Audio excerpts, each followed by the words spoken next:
Quotation behind the story. మనం ఇవాళ రెండో కొటేషన్ గురించి చెప్పుకుందాం. ముందు రెండో కొటేషన్ చెప్పుకుని తర్వాత దాని బ్యాక్గ్రౌండ్ చెప్పుకుందాం. మన శీర్షిక ఏమిటి? జననం, మానవ జననం, మనిషి జననం గురించిన సబ్జెక్టు మీద కొటేషన్లు చెప్పుకుంటున్నాం. రెండో కొటేషన్ ఇవాళ, పిల్లలు తల్లిదండ్రుల ప్రతిరూపాలు. ఇంతే ఈ కొటేషన్.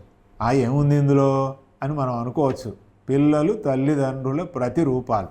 దీంట్లో కొంత చెప్పి మిగతాది పాఠకులకు వదిలేశాను. మిగతాది పాఠకులే ఆలోచించాలని నేను వదిలేశాను. దీన్ని నేను ఇంతే చెప్పి వదిలేయటానికి కారణం ఏమిటంటే, ఖలీల్ జిబ్రాన్ అని పర్షియన్ కవి, ఆధునిక ప్రారంభ కవి, ఆయన ఒక మాట చెప్తాడు. పిల్లలు తల్లిదండ్రుల నుంచి వస్తారు కానీ తల్లిదండ్రులు కారు అంటాడు. మన తల్లిదండ్రులు, ఈ ఆధునిక తల్లిదండ్రులు అందరూ ఏం చేస్తారు? ఈ పిల్లలు మా పిల్లలు, మా వాళ్ళు, మా పిల్లలు, మేం చెప్పినట్టు ఉండాలి, మేం గీచినట్టు నడవాలి, మేం చదువుమన్నది చదవాలి, మేము ఎలా తీర్చిదిద్దితే అలాగా వీళ్ళు అవ్వాలి అని చెప్పి చాలామంది తల్లిదండ్రులు ఎంత తాపత్రయపడతారు. పుట్టిన దగ్గర నుంచి వాళ్ళను గొప్ప మేధావులు చేయాలని, గొప్ప గొప్ప చదువులు చదవాలని బాగా డబ్బు ఖర్చు పెట్టి పెద్ద పెద్ద కాలేజీలలో వేసి చాలా ప్రయత్నాలు చేస్తూ ఉంటారు. కానీ పిల్లలు వాళ్ళంతటా వాళ్ళు నేర్చుకుంటారు. వాళ్ళంతటా వాళ్ళు జీవితంలో ప్రయాణమై సాగిపోతూ ఉంటారు.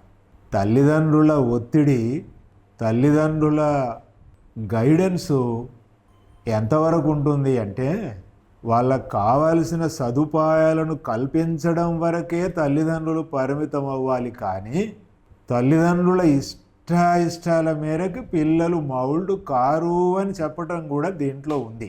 అదంతా ఉందా అంటే, నేను చెప్పిన దాన్ని పట్టుకుని మీరు కొంత ఆలోచించుకుంటూ వెళ్తే మీకు ఇవన్నీ అర్థం అవుతాయి. పిల్లలు తల్లిదండ్రుల ప్రతిరూపాలే కానీ తల్లిదండ్రులు కారు. పిల్లలు వేరు, తల్లిదండ్రులు వేరు. ఈ కఠినమైన సత్యాన్ని తల్లిదండ్రులు మనసులో పెట్టుకుంటే తల్లిదండ్రులకు ఒత్తిడి తగ్గుతుంది, పిల్లలకు కూడా ఒత్తిడి తగ్గుతుంది. పిల్లలకు చదువుకోవడానికి, వాళ్ళకి ఇష్టం ఉన్నది నేర్చుకోవడానికి మనం వనరులు సమకూర్చడమే తల్లిదండ్రుల పని. కానీ మనం చెప్పినట్టల్లా పిల్లలు వినరు. మనం విన్నామా? వినలేదు. కానీ మన పిల్లలు వినాలని మనం అనుకుంటున్నాం. వాళ్ళు మన ప్రతిరూపాలే. మన తల్లిదండ్రుల ప్రతిరూపాలు మనము, మన ప్రతిరూపాలు పిల్లలు. ప్రతిరూపాలే కానీ ప్రతి స్వభావాలు కాదు అని దీని అంతరార్థం.